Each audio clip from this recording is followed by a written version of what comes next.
బ్రహ్మోత్సవం స్థితిమీదృశీం స్వయం మామృషశైలేశ్వర పాదసత్కురుత్వం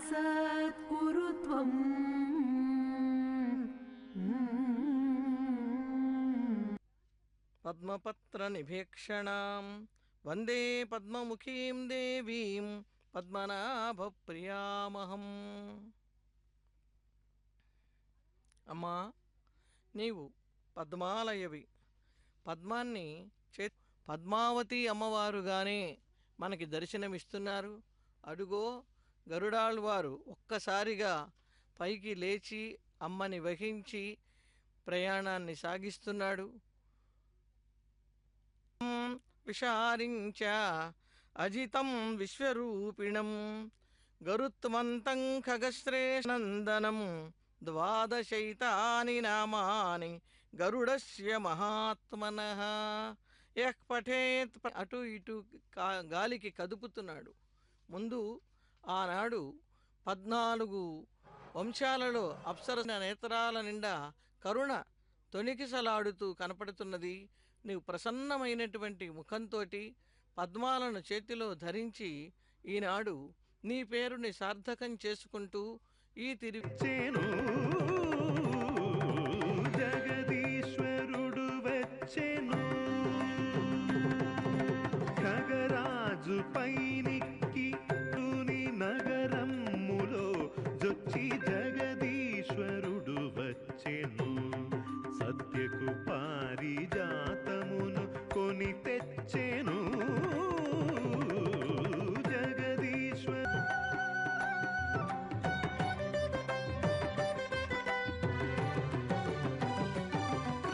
సురలు వెరగునొందగా సమస్త ఖేచరులు సంతసమొందగా.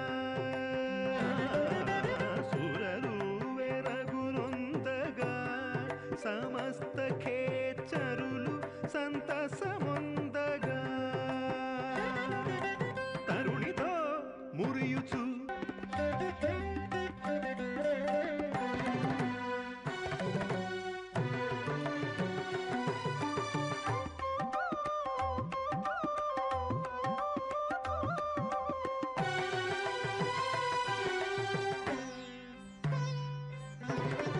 కనకచేలము మెరయ సర్వాంగములను భూషణములురయ.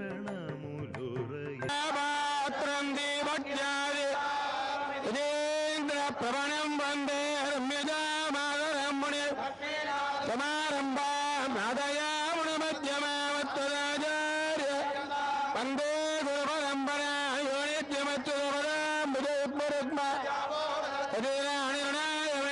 ఆత్మజ్ఞ భగవదోత్య రామ. మహిమకును ఎవరెదురయ్యా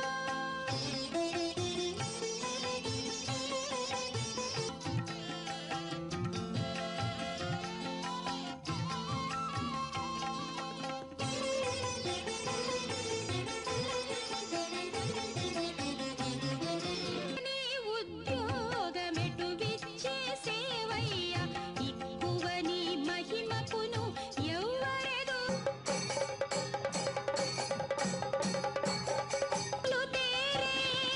నిరతి కంసాదుల నెత్తురు టేరులు పారే పరులు నీకెదిరిన పగయెల్లా తీరే. ఎక్కడ నీ ఉద్యోగమెటు విచ్చే సేవయ్యా ఎక్కువ నీ మహిమకును ఎవరెదురయ్యా. ప్రతి విష్ణువాలయాలలో నీవు సాధారణంగా దర్శనమిస్తూ ఉంటావు. శ్రీరంగంలో ఉన్నటువంటి నీ మూర్తి వైభవం వేరు, తిరుమలలో ఉన్న నీ మూర్తి వైభవం గెలిచి అంటూ రుక్మిణీ కళ్యాణం కథ ప్రారంభమవుతున్నది. నీవు సామాన్యుడివి కాదు. బాగా చక్కగా ఆకాశంలో విహరించేటటువంటి 2 రెక్కలు ఉన్నటువంటి ఆచార్యుడు. పత్యము చేయుచు అదివో కొలువై ఉన్నాడు.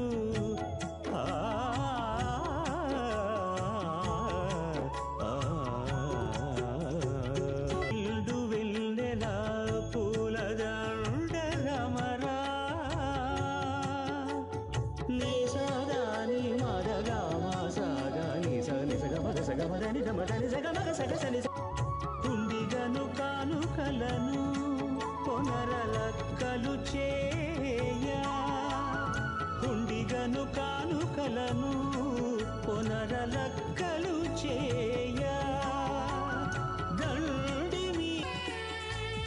శ్రీమన్నారాయణ నారాయణ శ్రీమన్నారాయణ శ్రీమన్నారాయణ మహిమ వెలసి శృంగారమైనట్టి మా శ్రీ వెంకటాధిపుడు ఉందో ఒక ప్రణాళిక ఉన్నదో అది అదిగో అమ్మవారిని అలా తన వీపు మీద తీసుకుని వెడుతూ ఉన్నటువంటి గరుత్మంతుడికి ఒళ్ళు పులకరించిందండి. ఆ పులకకి ఒక్కసారి చూసారా ఎలా కదులుతున్నాడో. ఆ పులకకి ఆయన కదిలేటప్పటికీ అమ్మవారు కూడా ఒళ్ళు జలదా. ఎందుకంటే దేవతామూర్తుల నుండి అనుగ్రహం ప్రసరించేది కన్నుల ద్వారా పాదాల ద్వారా మాత్రమే. ఎవ్వరైనా దూరంగా ఉన్నప్పుడు అనుగ్రహించేది కన్నుల ద్వారా. కాస్త దరిదాపుల్లోకి రాగలిగితే పాదాల వరకు మాత్రమే రాగలరు. ఆ పైన ఎవరికి అవకాశం లేదు. అటువంటి పాదాలు అందరికీ అనుగ్రహాన్ని ప్రసాదించి ప్రసాత్తు వేదవతి అయినటువంటి పద్మావతీదేవిని తన భుజస్కంధాల మీద మోసుకుని వెళ్ళడం ఎంత సమంజసంగా ఉన్నది. మనకి వేదంలో గరుత్మంతుడు గురించి చెప్పినటువంటి సూక్తులన్నీ సుపర్ణ సూక్తము అన్న పేరుతో మనకి ఒక్కచోట చేర్చి పెద్దలు అందించినటువంటి సంగ్రామం సంగ్రామమితి సంగ్రామం ఏవనిః పపేద్యః హతమనా స్వయం పాపః ఏతానిః వా ఏతస్మాత్ అపక్రాంతాన్యథా అథైషః హతమనా స్వయం పాపః. కనపడటం లేదు. నీవు స్వామి నీకు 2 వరాలు ఇస్తే, ఒకటి నాగులు నాకు ఆహారంగా ఉండాలి, 2 అమృతం త్రాగకపోయినా నేను త్రాగిన వాడి వలె అజరామరంగా ఉండాలి అని అడిగి ఆ వరాలు స్వామి ఇచ్చినప్పుడు తీసుకుని అంతటితో ఆగక భవతేపి వరం దద్యాం వృణోతు భగవానపి.